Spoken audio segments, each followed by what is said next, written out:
అనపర్తి పరిసర ప్రాంతాలు సుదీర్ఘకాలంగా అంటే దాదాపు 30 సంవత్సరాలుగా వేచి చూస్తున్న ఎక్స్ప్రెస్ హాల్ట్ జన్మభూమి ఏదైతే ఉందో జన్మభూమి కోసం సుదీర్ఘకాలంగా వేచి చూస్తూ ఉన్నారు.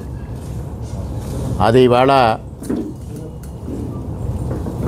ఎంపీ పురంధరేశ్వరి గారి సహకారంతో ఇవాళ దాన్ని సాకారం చేసుకోవడం జరిగింది.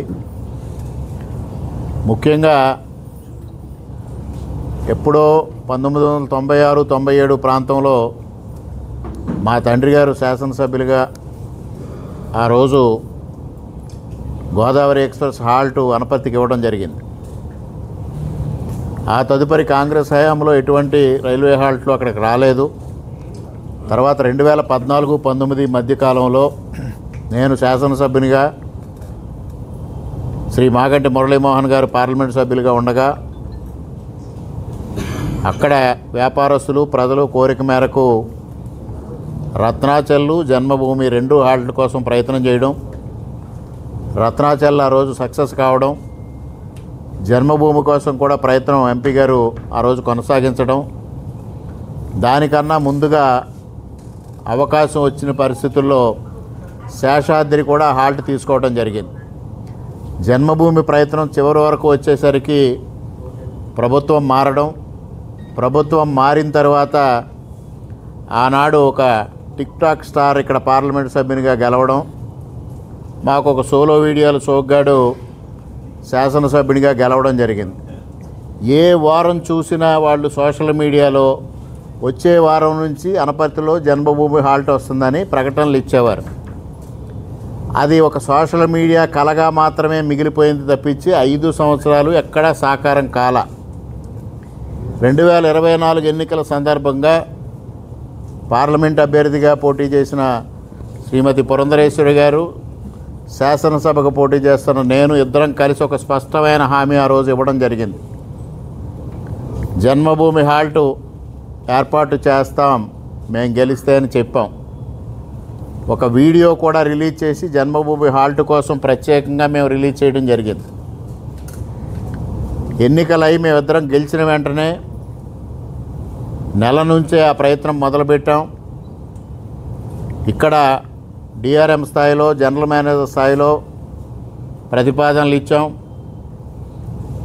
జూలై నెలలో గౌరవ రైల్వే శాఖ మంత్రి అశ్విని వైష్ణవ్ గారిని ఢిల్లీలో పార్లమెంటు భవనంలో మేమిద్దరం స్వయంగా కలిసి వారిని రిక్వెస్ట్ చేయడం, వారు కూడా సానుకూలంగా స్పందించడం, నిన్నటి రోజున ఉత్తర్వులు ఇవ్వడం కూడా జరిగింది.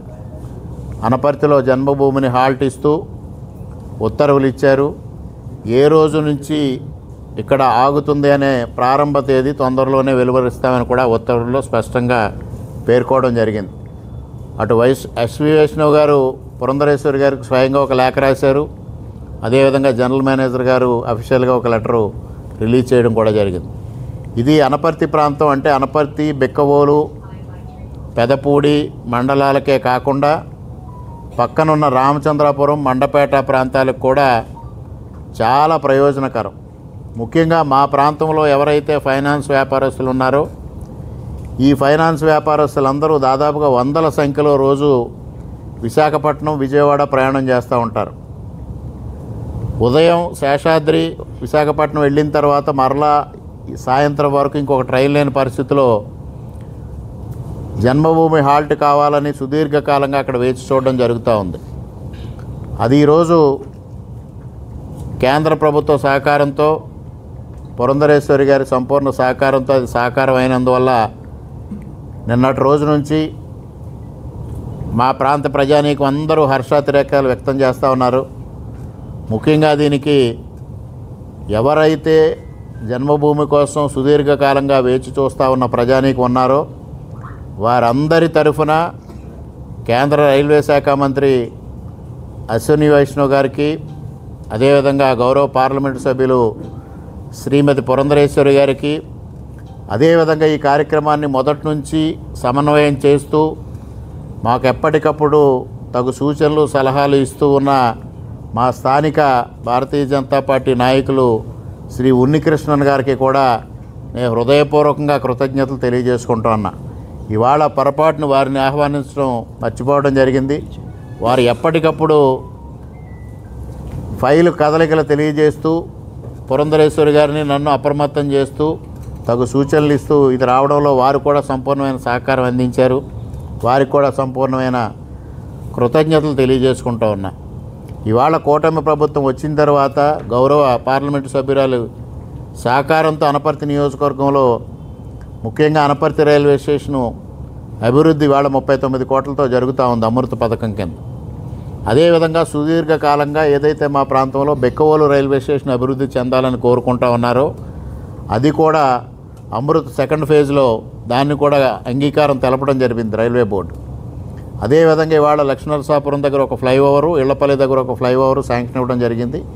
అదేవిధంగా సాంకేతికంగా మండపేట నియోజకవర్గంలో ఉన్న కేశవరం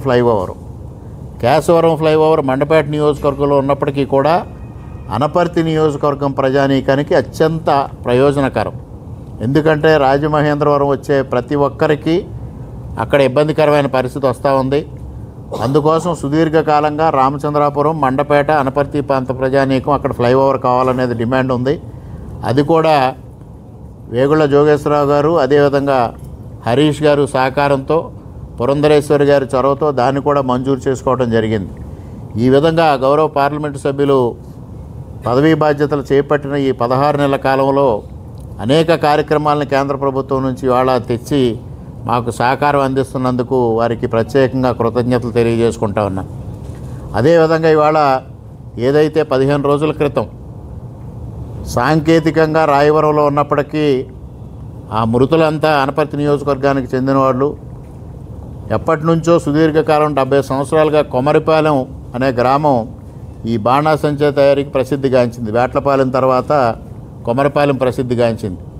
అది సాంకేతికంగా ఆ స్థలం రాయవరంలోకి వెళ్ళడం, కోనసీమ జిల్లా అని ప్రకటించడం కూడా జరిగింది. కానీ దానిలో చనిపోయిన 10 మందిలో 8 మంది అనపర్తి నియోజకవర్గానికి చెందినవారు. ఎవరైతే మృతుల్లో ఉన్న ఆ బాణాసంచా తయారీ కేంద్రం యజమాని ఎలుగుబంటి సత్యనారాయణ గారు కూడా అనపర్తి నియోజకవర్గానికి చెందిన వ్యక్తే. అటువంటి ప్రమాదకర సంఘటన జరిగిన తర్వాత ప్రభుత్వం ఆగమేఘాల మీద స్పందించడం, ఆ రోజు సహాయక చర్యల్లో నేను అదేవిధంగా మండపేట శాసనసభ్యులు జోగేశ్వరరావు గారు కలిసి పాల్గొని అన్ని విధాలుగా సహాయ సహకారాలు అందించాం. వెంటనే ముఖ్యమంత్రి గారికి తెలియజేయడం, వారి సూచనల మేరకు